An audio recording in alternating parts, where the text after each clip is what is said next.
ఇటీవల అన్ని సినిమాల నుంచి షూటింగ్ టైంలో వీడియోలు లీక్ అవుతుంటాయి. మూవీ యూనిట్స్ ఎన్ని జాగ్రత్తలు తీసుకున్నా ఎక్కడో ఒక చోట నుంచి షూటింగ్ విజువల్స్ లీక్ అవుతూనే ఉన్నాయి. మొన్నటిదాకా Pushpa, game changer cinema leaks బారిన పడితే ఇప్పుడు దేవర మొదలైంది. ఎన్టీఆర్ దేవర సినిమా ప్రస్తుతం గోవాలో షూటింగ్ జరుగుతుంది. ఈ షూటింగ్లో జాన్వీతో ఒక సాంగ్, కొన్ని యాక్షన్ సీన్లు తెరకెక్కిస్తారని సమాచారం. గోవాలో సముద్రం దగ్గర షూట్ జరుగుతుండగా ఎన్టీఆర్ సముద్రంలో నుంచి నడుచుకుంటూ వస్తున్న వీడియో లీక్ అయింది. చాలా దూరంగా చెట్టు మీద నుంచి ఎవరో ఈ వీడియోని తీసి లీక్ చేసినట్లు తెలుస్తుంది. దీంతో ఎన్టీఆర్ అభిమానులు ఈ వీడియోను తెగ షేర్ చేస్తూ దేవరాని సోషల్ మీడియాలో వైరల్ చేస్తున్నారు. మరి ఈ లింకు వీడియోపై దేవర యూనిట్ ఏమన్నా చర్యలు తీసుకుంటుందా లేదో వేచి చూడాలి.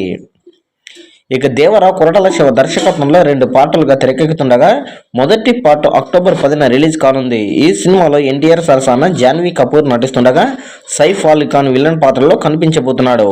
ఎన్టీఆర్ అభిమానులు దేవర సినిమా కోసం ఆతృతంగా ఎదురు చూస్తున్నారు. ఇటీవల టాలీవుడ్ సమాచారం ప్రకారం మే 20న ఎన్టీఆర్ పుట్టినరోజున దేవర నుంచి ఒక పాఠాన్ని విడుదల చేస్తారని సమాచారం.